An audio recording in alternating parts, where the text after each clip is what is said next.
scientists don't know what really causes this phenomenon. So this has been going on for a very long time, but every time it happens, the scientists come up with a new far-fetched explanation for it. Welcome to Don't Turn Around, a podcast about the extraordinary and the unexplained and the profound impact these events can have on our lives. This is a space for amazing stories and explorations of the human experience as it relates to the paranormal. And if you've got a story and you'd like to share it, or you're interested in being on the show, please shoot me an email at dtapodcastinfo@gmail.com. I would love to hear from you and maybe get you on the air with me. Don't Turn Around would not be possible without the support of my amazing Patreon pledges. If you're interested in supporting the show and chipping in a few bucks, less than a cup of coffee or a latte, well, over there you're going to find hours and hours and hours of podcast extras, short fiction, novels, music videos, and a whole lot more. So swing by patreon.com/Phil Rossi for more information on that. If you haven't already, make sure to check out Old Spirits, the YouTube video series from T. Morris and I that follows our exploits as two dads exploring the afterlife. We go to some incredible locations, including Gettysburg, Crescent, SCI, Charleston, South Carolina, and many, many, many more. Now let's get into that interview.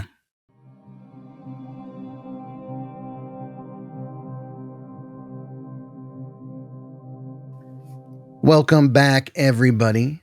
Tonight's guest is a paranormal investigator and explorer of the macabre. She is the author of Making Friends with Ghosts, which just came out very recently, which we'll talk about today, as well as a maternal health advocate, which we'll likely talk about a little bit today as well, because you know my interest absolutely in the mental health field. But Mallory, welcome back. This is not your first time here on Don't Turn Around, and I'm glad to have you back on the show. Thanks for having me. It's fun to be back. So lots to talk about for sure. Yeah. We'll definitely get into talking about the book and all that good stuff. But really, I just want to start with what's new since we last talked. I think it was about a year ago, maybe. It was about a year ago. Yeah. So Hillary and I, Black Beak Paranormal, we decided to kind of part ways. We're still close friends, but the team just wasn't working out anymore. Yeah. So we just wanted to kind of safeguard the friendship and do that. And luckily we've actually investigated since then. It's been awesome. We really didn't skip a beat. So we're on our own now. I wrote a book. You wrote a book. Some other spooky side projects going on. Made some big spooky plans for the new year. I'm about to turn 39. You're getting to the magic milestone then. Magic. It's great. Trust me. I've been there for a little bit, and it's been all good. Yeah, I don't mind. I get happier the older I get, it seems. So I'm okay. I'm all right. Hey, then that works out well. So in the last year, any noteworthy investigations that you have been on? I saw on your Instagram that you went back to Fort Mifflin, and I would love to talk about that experience. But really, I just want to hear what you've been up to and what you've experienced in the paranormal. And really, if there's been any changes since you've changed the sort of the dynamic of your team and your relationship with Hillary, which I think, by the way, too, I mean, that's a smart and open kind of move, right? To be able to have that awareness of yourselves and of each other to say, hey, it's not working the way as a team as we thought. So let's make sure we're preserving our friendship. And it sounds like it took a little pressure off of even the investigating part. It did. And it's, we've been friends for over 10 years, and we were looking at each other and we're like, what are we doing? Why are we doing this to ourselves? And one day I was like, you know what, this isn't fun anymore. And she's like, same. And now it's fun again. That's great. And together, which is cool. We're investigating Grand Midway together in April. We'll be snuggling up in the same bed again to her delight. So everything's fine. It's kind of like an adjustment period. But it's just about the same. And I do think it was the smart move, and we did it before it was a real problem. Yeah. And I think too, right, the dynamic of your team and the energy just between yourself and the folks on your team is so important. That alone can just change the willingness of the energy in a space to interact with you. Yeah. Just if there is tension or not really great energy. In Yeah. our experience, not that we've really had much tension or anything like that between our team, but if we get caught up in like gear stress or other non Yeah. directly related to the investigation type concerns, it does really impact things. For sure. And I think too, because I'm a mother, and my time is limited, I Yeah, can't say yes to every investigation as much as I would want to. of A course. lot of my content, kind of hate calling it that, but hey, it's just kind of daytime trips to spooky locations or even just really like relevant historical Yeah. locations near me. And that's something I think that when I was first, putting together content and we were, getting followers and all that silly stuff, it was like that felt like less than. But as I did it more and more, it became more important to me, and I was finding it really validating, and it kind of satisfied my spooky tooth. Right. So, Yeah, of course. yeah. But I mean, I've had some really awesome full investigations. I've gone back to Selma Mansion and had some crazy stuff happen there. Gone back to Fort Mifflin, and just some upcoming plans this year. Some collaborations with some other personalities that I haven't had a chance to meet in person yet. So You have a specter walking up behind you. hi, it's my daughter. I love it. I am a parent of 2 teenage daughters. So Valentine's candy. Here you go. different kinds of interruptions on my side, but that was adorable. Sweetie. She wants she got her Valentine's candy at school today. Well, she should be able to enjoy it. So let's talk a little bit about you said the Selma Mansion was a recent investigation. I don't know too much about the location, It's so pretty maybe small. you can illuminate myself and the listeners as well. So it's pretty Yeah. small. Go Yeah. from there. It's pretty small. It's a mansion. It's a house about 20 minutes from here in Norristown, Pennsylvania.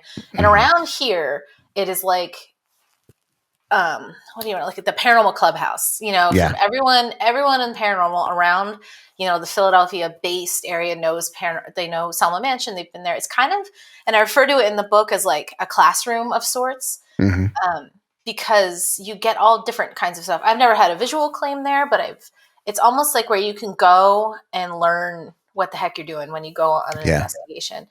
And I keep so I had something very personal happen there, and I keep saying, "Oh, I shouldn't talk about it so much," and then I end up talking about it so much because it was so impactful to me. And that's what we love around here. I mean, this show is about that intersection between the human experience and exploring the paranormal. So if you would like to share, I would love to hear about it. Well, it's in the book, so I feel okay sharing it. And I'll change names just to protect family privacy. But long story short, Selma Mansion's paranormal persona for a long time was run by a certain person who I'm going to call Tim, and really interesting guy, real crusty, just like no nonsense. He would do the bookings and like, this is what it costs, and I don't care who you are, and this is what you can do and cannot do, and whatever. So the first time I investigated Selma Mansion, which was literally like maybe my third investigation ever, I met this man and I was like, okay, this is this kind of guy. But then we became kind of friends, not close friends, but acquaintances. We lived locally, and I would go to Selma Mansion. They have craft fairs all the time to raise money. And so I got to know kind of the board over there, and he ran the paranormal side. And anyway, so I was kind of spearheading an evening with friends for a paranormal investigation because I wanted to go back and validate or debunk the experiences I had the first time. Love it. So I went and I messaged my friend Tim and got that back and forth. Really fun logistics of scheduling. Right, these of course. Always fun. So back and forth. We scheduled it. And just after we got everything squared away, he got really sick. And he was so sick that he passed away within 3 months. Sorry to hear that. Yeah, it was so fast. And so it was really strange for me. By the time I arrived at Selma for this date that I had booked with him, he was not there to greet me anymore. And there were pictures of him everywhere. And, they do such a nice job. They had, a fundraising thing in his honor. And because he had so many ideas. really interesting, cool guy, good for Yeah. Anyway, so I had no intention of calling out to him, especially for anything on video. That is disgusting, right? Right. Of course. I wasn't going to do that. It's so personal. Yeah, and just the family's still grieving. It happened so fast. The ethics of paranormal investigating are Of always course. fuzzy, but Yeah. my dog's coming down. Oh, great. We're getting the whole cast here. The whole family is Love it. So I guess my dad really left them. So anyway, I toward the end of that night, it had been kind of a long night, and it was a little bit of a quiet one. And I was meeting some new friends from the internet. Yeah. That I never. My Bloody Galentine came down. That was my first time. Nice. Yeah, and just picking her brain all night. I love her. So at the end of the night, we were kind of like, okay, and Selma Mansion's a funny place because I say this a lot. I say, like, it kind of tells you when it's done with you. Okay. Yeah, that makes sense to me. It's like, we're done here. You can leave now. And you get it. And so explain a little bit more, just for the listeners, what that sense is when a location says, okay, we're good. It's just all of a sudden that you're not getting the chills anymore. You just feel like you're talking to nothing. Mm-hmm. It's just, you lose like that spooky factor. Something, when you investigate enough, you kind of develop, even if you're not someone who claims any kind of clair sense, right? You kind of develop when a place is active and when it's not. Yeah. And every evening that I've investigated Selma, I just come to this point, and I don't think about it. I'm just like, oh yeah, this place is like that. It's done with me. And so we were kind of at that point in this particular night. And I was like, you know what? Becky came all the way down here. Like, let's just, let's do this. Let's push it a little farther. Yeah. Yeah. And it was almost, I think at that point, I don't know. I think I was just tired, or we weren't recording, so I didn't feel as bad. And I was with friends, and it was a small group. And I decided to call on my friend, or not even specifically call on him, just mention him. Right. And we had an EMF tripwire set up, and that thing had done nothing all night. All night. I'm like, oh, fine, whatever. Which is why we were kind of thinking things are dead. And we're like, you know what? Let's fire up a spirit box. Let's listen to the and let's put this tripwire on. And I'm kind of sitting there, going through the names that I know from the history. Right. Mm-hmm. And I was just like, do you know Tim? Boom.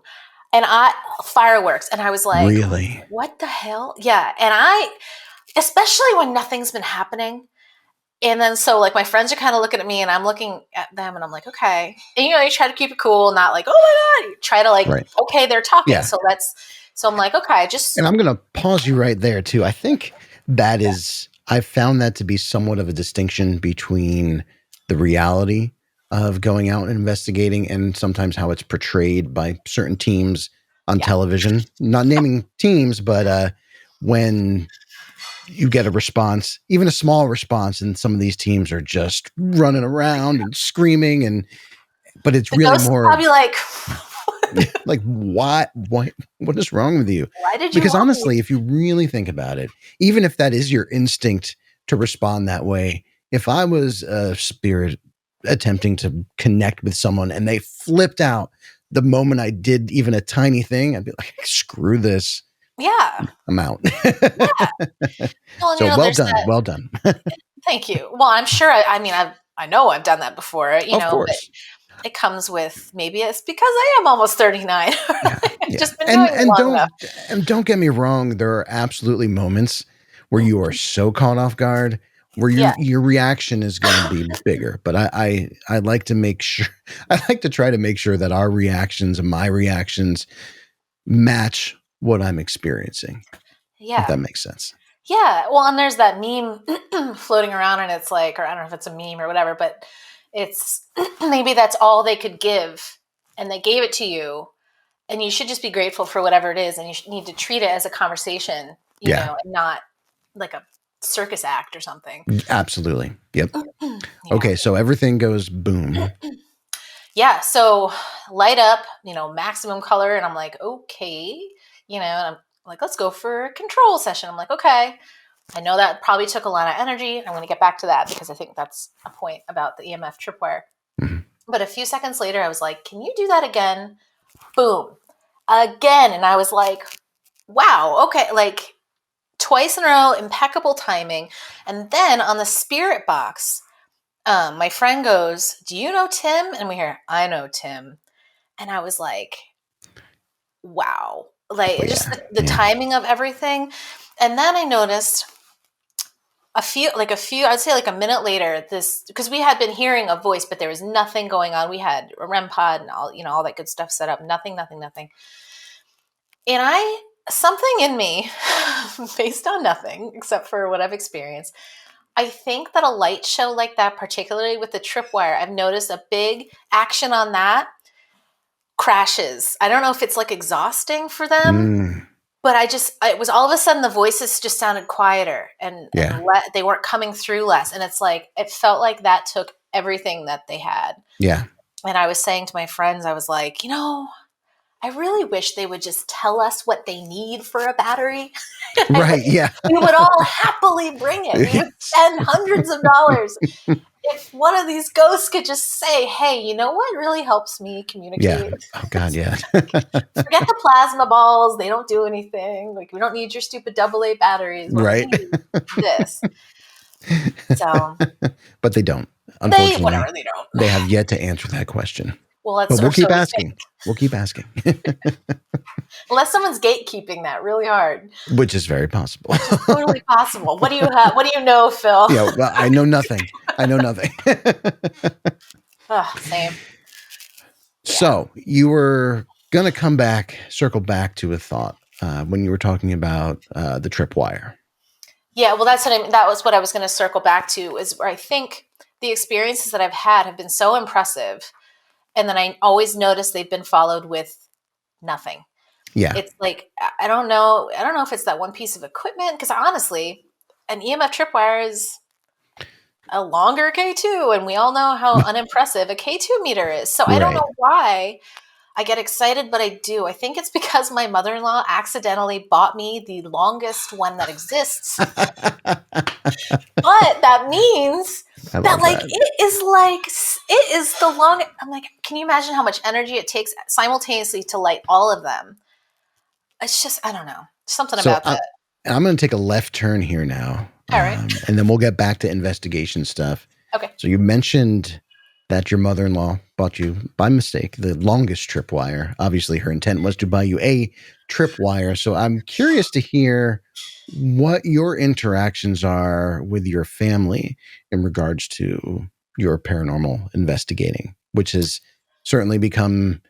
I mean, I see a progression from when we first spoke to where we are today, and I'm just curious how do they perceive that, and how do you guys talk about all that together? Well, I think, they're always pretty supportive. Yeah. Particularly, I'm very close with my husband's family. And I mean, they're just really cool people. They're just super supportive. They don't judge. Even if like there's some skeptical, like my Mhm. stepfather-in-law is pretty skeptical, but he still thinks it's cool that I'm passionate about something, which I think is the most important part of the whole thing. And the Yeah. whole reason I wrote a book. And then I'll tell you what, when you get a book published, all of a sudden you just seem really credible. Yes. Yes. Yeah. Which is, oh, yay. So that was nice. And it's funny because not that I was in the closet about what I did, but it is, it's quirky, and my son is 8, and I don't want to like do anything that makes him feel weird if other parents at school know. But now he's the one, he's going to his school. He's like, my mom wrote a book, and my mother-in-law is posting about it on Facebook. And like, she just went to Greece, and she sent me a picture, and she and her girlfriends all are holding my book up. Oh, I love So that. it's really nice. That's awesome. And the book, I really tried to, it's paranormal, and there are ghost stories, and it's stories about my investigations, but at the heart, it is a little bit autobiography. Like, if you want to know way too much about me, this is the book to buy. Yeah. But it's about, the struggles of being a parent and motherhood. And it's not just, this is what happened at Selma Mansion, and this is Right. what happened here. And it's kind of, I tried to make it accessible to people who aren't in our community, of weirdos.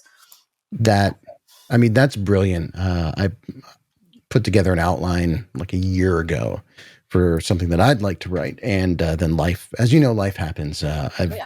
written several books, all of them fiction. So this will be my first crack at something that is less than fiction, but the same kind of concept of paranormal investigation and all that good stuff is just, a smaller part of a bigger picture. And I've found as I have gotten deeper into investigating that it has crossed over into all different parts of my life in very meaningful ways, in some ways that have really helped me through particular challenges in life. And so I'm very excited to read your book. Thanks. Yeah, I mean it's funny. It's not funny, but I think a lot, I mean, everyone struggles with mental health and Hmm. I mean, beyond I had terrible postpartum depression, which was kind of the my tipping point. But I mean, I always struggled. I grew up in a house where mental illness was right there in my Yeah. face every day.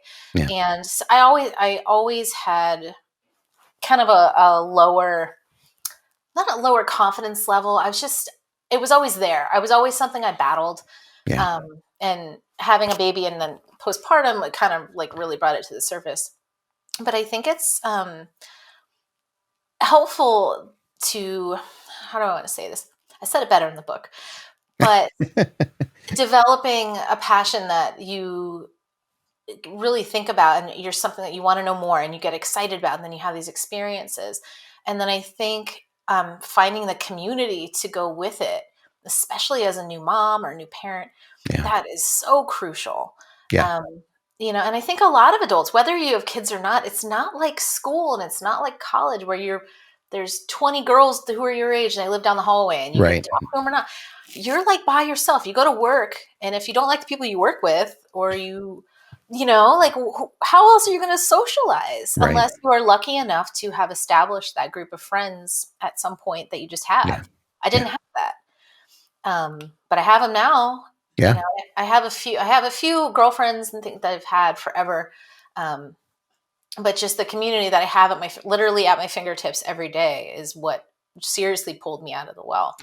And were you surprised to end up as part of this community? Would you have expected, as you were going on your life journey and you're having your challenges as everybody does, Yeah. and you become a mom, would you have expected that this community and just the paranormal in general would have been that lighthouse for you to help you kind of find your way? I mean, if you asked me before I was really in it, no. Yeah. I've always been interested in the paranormal, but I honestly did not realize that there were a bunch of people who did this. I literally thought the only people who did this were like Jason Hawes Yeah. and Yeah. Steve, Dave, and then it all like I went to a Paracon at Penhurst because Penhurst is like 20 minutes, 15 minutes from my house. And I made a joke. I was talking on Dave Schrader's show because I had met him at then another one. And I said to him, I'm like, what's a Paracon? Like, I didn't know. How am I supposed to know? Because it's not like a normal mainstream thing. It's getting more mainstream now, Yeah. which is awesome.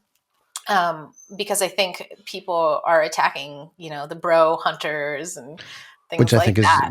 hopefully that kind of normalizes the whole, not in the sense of normal, but that you don't have such extremes in the Yeah. community. Well, and it's so fun. So I published this book and it hit a number one new release in a bunch of categories, and I don't even know what I was expecting. Everyone's like, "Are you happy with the sales?" I'm like, "Sales? Like what?" It wasn't like in my brain. It literally wasn't in my brain. It was just I just wanted to tell my story, and it looked so cool in a book. Like wow. And then I started getting these messages from my friends, like from high school, like acquaintances from high school, and they're like, "Hey, I'm reading your book," and I'm like, "You are?" That's awesome. But it's cool because, and they're like, we love it. I can't put it down. And it's so funny because in high school, I was a mess. I was a mess. Like my home life was a mess. I was completely distracted all the time. And it's almost like getting this book. I feel like I'm going to get emotional here, but like getting this That's book fine. published is like, I feel like it lets like my high school friends and people who knew me before, they might understand a little better why I was the way I was, or some things that I did. And if it doesn't, that's fine. But I feel like I got to say my piece very Yeah. loudly. And there's something just really like just awesome about that. And if I make $10 from it, fine. Like, that is not the point. Yeah. And the thing is, those early life experiences, especially the ones that are hard, we carry with us. Oh, yeah. And they will show themselves in various ways. You never quite know what is going to trigger you. And a lot of that comes from, and I'm no expert, but from a lack of resolution for a lot of those things that we thought we moved past. And we did move past them, but they're still kind of tethered to us. And we're just kind of dragging it all like the tin cans on the back of a car. Yeah. And a lot of people aren't fortunate enough to be able to resolve even just a few of them, Oh, yeah. and we will maybe never ever resolve all of them, but to lift the weight of some of that and finding a route to do that through writing your book and exploring the paranormal is extremely meaningful and very powerful. Do you think part of that comes from a change in perspective brought by exploring something beyond our ability to explain and something potentially bigger than all of us? I do. Because, I've had some moments where I was forced to change my mind on the spot. Yeah. I'm like, okay, well, this happened. So I need to make that work into the tapestry of my beliefs now. Yes. But then I think too, just so being into it and having these experiences that pull me in and pull me in and pull me in have forced me to, give more of my time to this hobby, apart from writing a book, but like I spend more time thinking about it, researching it, going places that I wouldn't have gone. And then I think being a parent and my children are seeing me passionate about something and excited and like, even if they don't like ghost hunting, I don't care. That's fine. They do seem kind of interested in it. They think it's cool. Plus I'm making ghosts like not scary, which is great for bedtime. Yes. Oh yeah. But the fact that they are seeing me do something for me that is not, to do with dad or even any of my very close friends that they know, it's something that I've dived into it. I've gotten into it in a big way, and they can see that. And I know that's something that will affect them, because that's something I didn't have.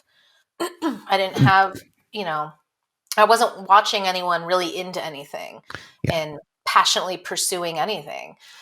So I feel good about that. I don't always love the time that I have to devote away, but in the end, I think that's going to be good. Yeah, absolutely. I think it's so important to model behavior that is based in self-care and finding a passion, doing something purely for yourself. For many, it's difficult not to see that as a selfish act, right? But the common sort of the common phrase, right, to describe the situation is, your plane's going down, and you got to put that oxygen on yourself so you can help those around you, right? And it's the same thing with the self-care and finding something that just really you connect with and moves you, and then having your kids see that. They're going to learn to model that behavior as adults, and for them, it'll be okay, and they won't have that moment of guilt where they're like, well, I should probably be spending this hour with my significant other, or, I should probably be doing this, even though I've been working all week and I'm drained and I'm getting irritated. It'll be good. I think that you are on the right path there, and having them experience that through you is going to pay back in dividends. If I may just add on, I think some of the big paranormal, the rabbit hole, the really big weird ones, egregores and time slips and stuff like that. I think if you've had a whole conversation about that weird with a capital W, then it's almost having big conversations with your kids about the big death and religion and spirituality and morals, that feels more manageable. Yeah, If you're already thinking about the big stuff, you shouldn't push your kid aside when they bring up that stuff. You need to address it in like age appropriate language. of course. But Of course. I've noticed that's like, I don't shy away from the big ones, the important ones, just in terms of my dog agrees. No, and that's smart too. I mean, it's again culturally, right? In our, Western culture, spirituality, and this is not going to be a religious diatribe by any sense, but spirituality is not really as emphasized as you see in other cultures, and connecting with your ancestors, connecting with the spirits is, or has been, maybe a little less now, but it's somewhat stigmatized that, oh, you're going out and you're going to go talk to ghosts. Whereas, in Thailand, they leave out offerings for the spirits of their ancestors every day. And that there are spirits all around us is something that is just accepted. Where on this side of the pond, I think more people are a bit more challenged. They may believe it, but they may be afraid to believe it. But, it's good to be fostering that culture at home where it's okay to believe. It's okay to believe in something that you don't understand, that you can't see. And that's the root of faith. And I've said before, faith doesn't necessarily mean that you believe there's a God, or, that you believe that there's 10 gods. Faith is an exercise in belief and trust in your gut, and in knowing it's okay to not have all the answers. Yeah. So, which is look hard out. sometimes. Yeah. When I don't like ambiguity, and it's something Yeah. I've been forced to be okay with. Yeah.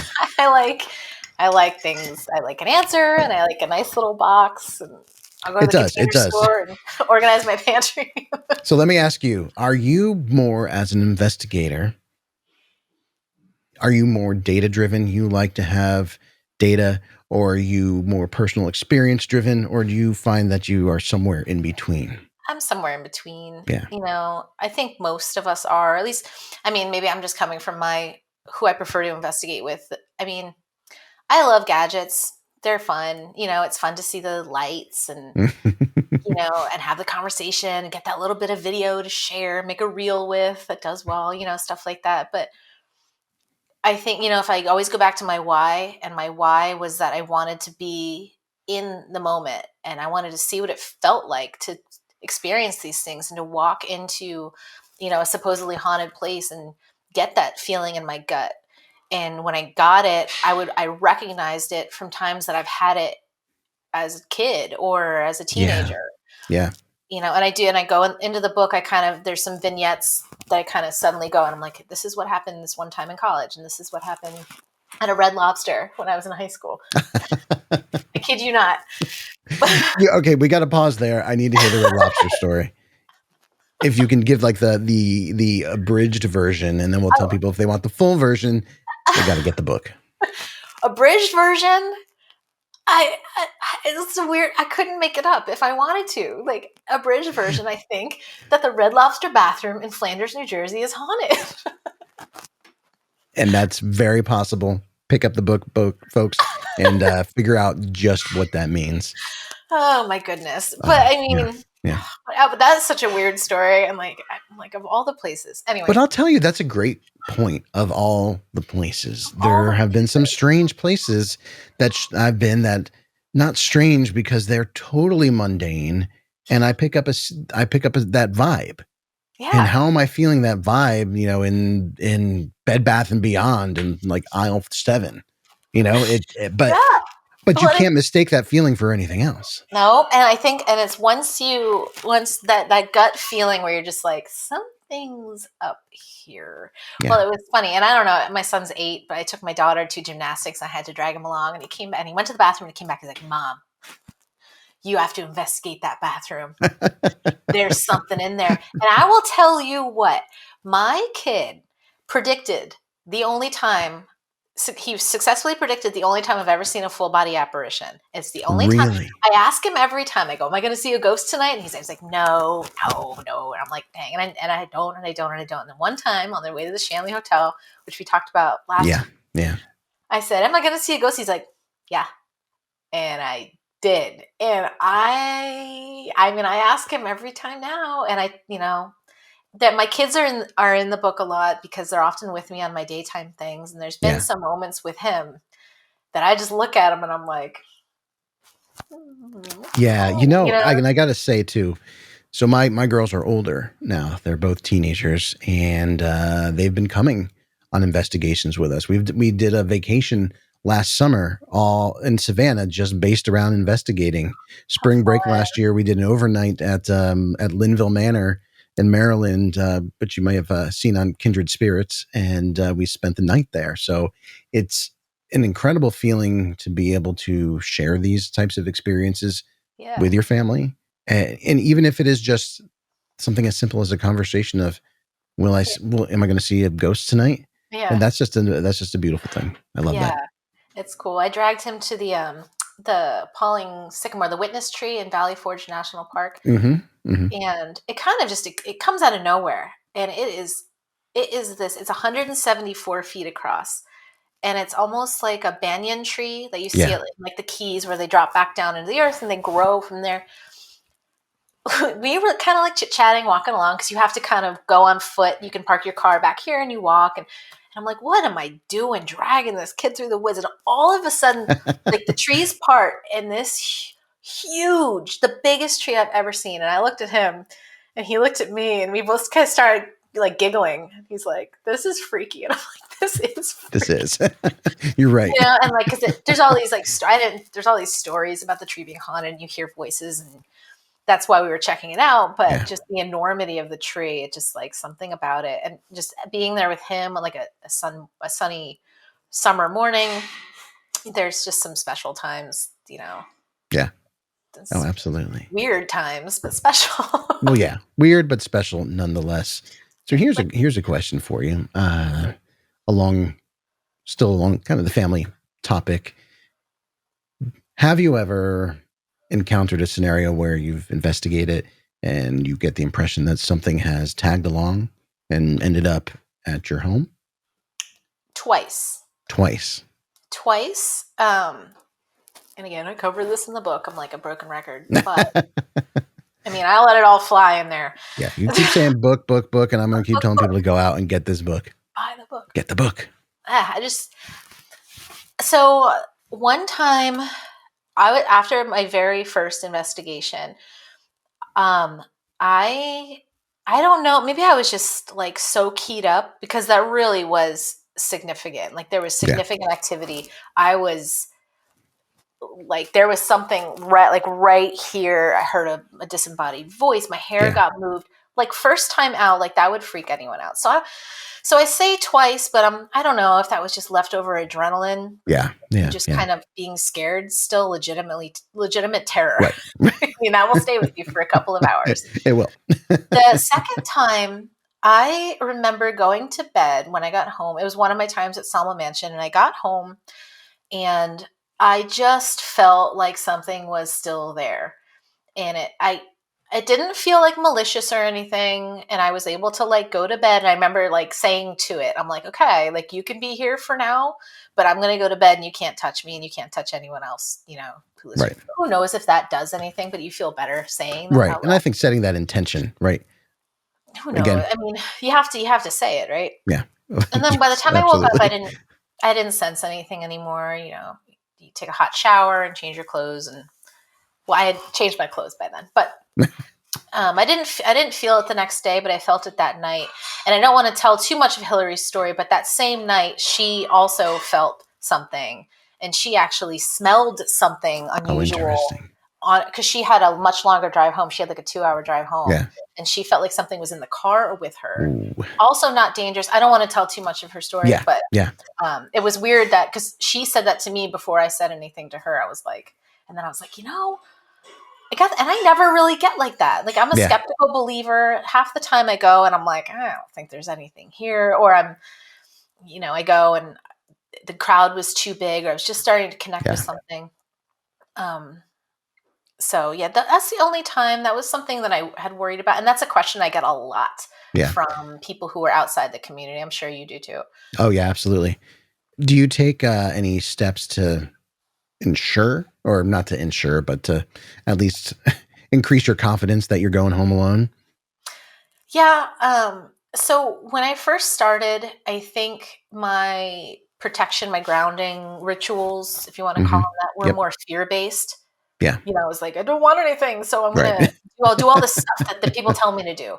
Yeah. And then as time was going on, like I wasn't getting a lot for a while. Like I would get like nothing, and I was like, you know what? I'm wondering if I'm protecting myself too much. And I talked to a friend, Flip Searles from Dead Is Not the End, and he was like, I don't go in with any protection. He's kind of like that. Yeah. He's kind of like, I'm going he's in. been doing it forever. It's cool. But I was like, that's interesting. He's like, even if it's a bad spirit, he's like, I'm here to see if they're here. And if I'm protecting myself, like, what am I doing? And I'm like, okay. And I'm like, surely there's a meet halfway kind of thing here, because I don't want to go that far. So I backed it off a little bit. And now before I go to an investigation, or even somewhere that gives me the creeps, even if it's not a full investigation, I try to do like gratitude-based grounding instead of fear-based. And to me, that means I cut off social media for a while. I kind of spend time with my kids. When I leave, I usually wear earrings that my husband has given me. Because I was wearing my grandmother-in-law's bracelets for a while. I'd wear them to every investigation. And there was one night, and I'm looking down, and I'm getting nothing. I'm like falling asleep. And I had like 3 of her bracelets, and I took them off. I put them in my bag. And all of a sudden, I swear I started to feel more. And I'm like, I freaking wonder if I overprotected myself. Yeah. What an interesting experiment. I love that. Because it was just like, I was sick of it, because it's like I have very little time to schedule these things. Yeah. And I wasn't getting anything. And I felt like it was me somehow. Yeah. And I couldn't figure out what was going on. And I'm like, am I distracted? And I'm like, I'm not. I think I'm overprotective. I'm sure some of my witchy friends will be like, are you crazy? Yeah. Well, no, that's interesting. I mean, because it's almost like you are, in a way, closing that door even before it has a chance to open. If you are going in kind of protected to the nines, when we go in, we have some stuff with us. But primarily anything we do is post-investigation, and we'll smudge, and we've got some oils we use. We kind of developed our own groove, right? And that seems to be a good balance. But that's really interesting, and I'm going to have to explore that a little bit. Maybe next time we go out, I won't bring anything with me, and I'll probably regret it. Like, I was flying across the room. I know. Oh my God, no. I blame you, Mallory, as the ghost drags you away. Curse you. I hope your book flops. Yeah. But no, like, that's talking to him. I remember having that conversation with him, and I'm like, that's really interesting, because you're so told, like, protect yourself, and you're like, it's strangers on the internet. Do you know what you're messing with? I'm like, shut up. I know enough. Get out of here. I'm gonna block you. So I thought that was cool. And then when I come back, to my place, I always, cuddle my dog for a little bit and try to get settled before I'm in a completely vulnerable state of sleep wherever I am. So yeah. I mean, that's the thing. You gotta come down a little bit after an investigation, because it's there's so many emotions, and it can be very intense, but also you are in a totally different state of consciousness when you are investigating. I parallel it to, it's almost a meditative state you kind of get in, because you slow down a little bit, and you are very, very much present. And so you kind of have to shift back to more of a real life brainwave. That's interesting. So do you think that at some point, when you've been doing it long enough, or you're immersed in long enough, like you can't turn it off, and that's why the bathroom at gymnastics is haunted, because you're just kind of doing it all the time? Maybe it's a little lesser than when you're actually investigating, but can you really ever just turn it off, or are your sensors just always going once you do this long enough? My impression is that, basically you can turn your sensors down, but you can't turn them off. Once you turn them on, once you open yourself up, you can only turn things down, and that's Yeah. been my experience, and Yeah. which I think is a great thing. I would Is much it rather though? it be that way. Well, it hasn't been bad yet. I'll keep you posted on that, and I'll let you know next time I'm at my daughter's volleyball practice if anything crazy happens that I can't handle. Oh, brother. So, one final question along these lines and along the lines of your personal space, independent of investigations, have you noticed any type of activity that just seems to spawn randomly since you began your journey investigating? I keep a lot of that close to the chest because it feels fragile. Um, Yeah. and some of the experiences that like have startled me, you kind of second guess yourself. And I've heard a thing or two. I've never seen anything um, that I think was as paranormal. Um, but I've heard things. I've sensed things. Yeah. Um, but I just, I think that's something that you just kind of maybe want to keep, or maybe I just want to keep, privately, not private, but just kind of see where it is. Yeah. Um, Yeah. yeah, No, it's all of it is very personal, from what we do out in the field to, on some level, even if we're sharing, our ghost stories, even if yeah, we're posting on social media, it is still a very personal act that when you go yeah, out and you're investigating and you really are opening yourself up in a lot of different ways. And there is vulnerability to it. And mhm, I think when we start talking about our own spaces and acknowledging, right, if something has happened in our personal space, that's not something I don't to take lightly, if that makes sense. yeah, Because I yeah, think when things are happening on that personal level, you have to make a decision if that's just something you want to keep, like you said, close to the vest. yeah. And you don't want to be calling ghost all the time. Yes, of course not. Yeah, that's There a have great been call. some investigations to specifically that I can think of where I do feel like I was being singled out for to experience the activity, which was Hmm. great. But I was like calling ghosts because no one else was really getting anything, and I do think some spaces are just like that, Yeah, for better or for worse. Um, so I'm not, not sure about that one. yeah, I get it though. I get it.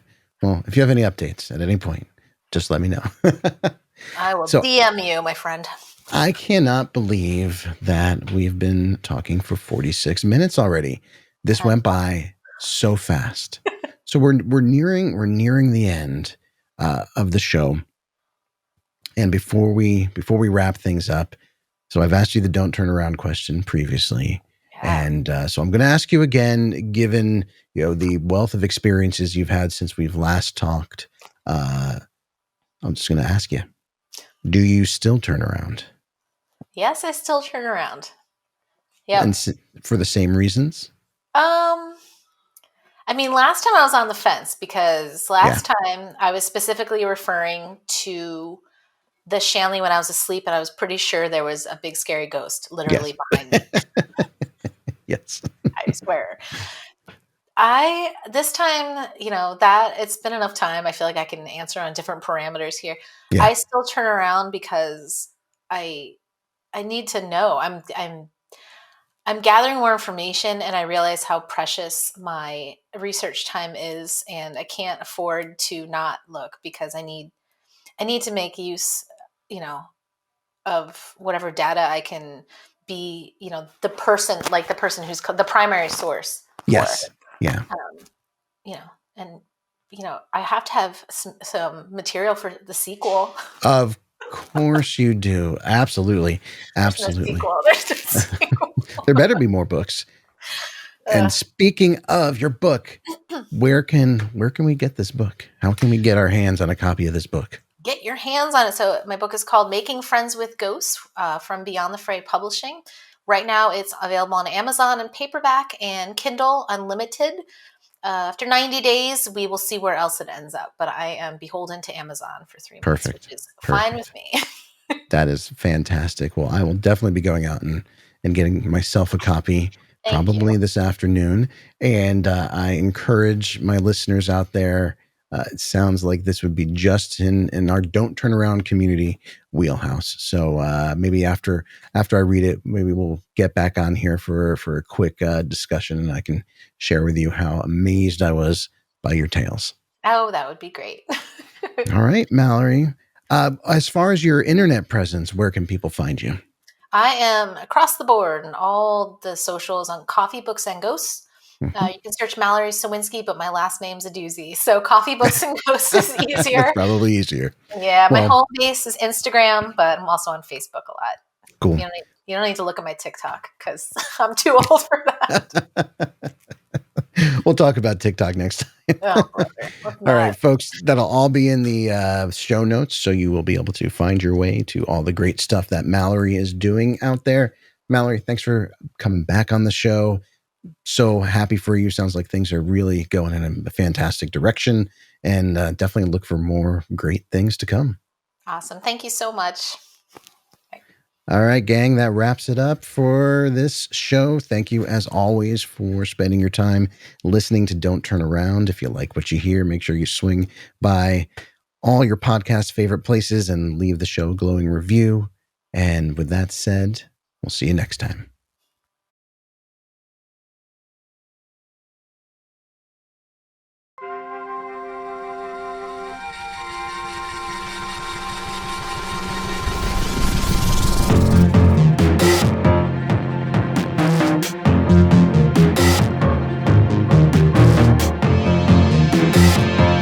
We just don't know what really causes this phenomenon.